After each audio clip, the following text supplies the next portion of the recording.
اعوذ بالله من الشیطان الرجیم. بسم الله الرحمن الرحیم. السلام علیکم دوستانو، خدای دې وکړي چې روغ جوړ او خوشحاله اوسئ. د ډیرو دوستانو او انډیوالانو په غوښتنه چې هغه غوښتنه وکړه چې موږ په فرانسوي ژبه نه پوهیږو او موږ لپاره یو داسې کومه طریقه جوړ کړه چې موږ په فرانسوي ژبه زده کړو. نو هغه په غوښتنه ما دغه طریقه شروع کړه او روزانه به ویډیوګانې جوړوم او تاسو ته به یې اپلوډ کوم چې تاسو فرانسوي ژبه زده کړئ.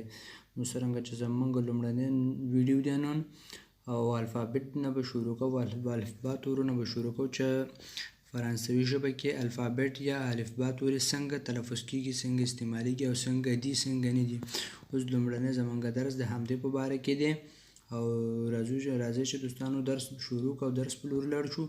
نو که چینل مو سبسکرایب کړی نه وي سبسکرایب کړئ چې زموږ هره نوې او تازه ویډیو تاسو ته ورسیږي او فایده ترېنه واخلئ. اوس راځئ چې ویډیو شروع کوو. A, B,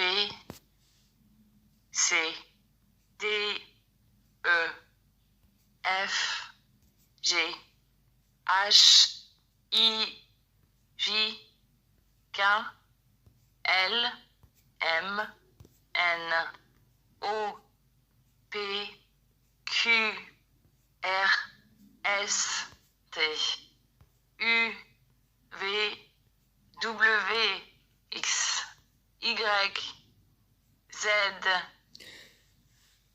خدای دې کې دوستانو چې ورباندې پوه شوي یاستئ، دا د فرانسوي ژبې الفابet یا الفبا توري دي او هر څه نه مخکې باید لومړی تاسو دا یاد کړئ. که دا یاد شو نو انشاءالله هر درس باندې به پوهیږئ او هر خبره کولی شئ، هره جمله لوستلی شئ. تاسو ته ټولو نه مخکې دا مهمه ده چې باید تاسو الفابet توري یاد کړئ.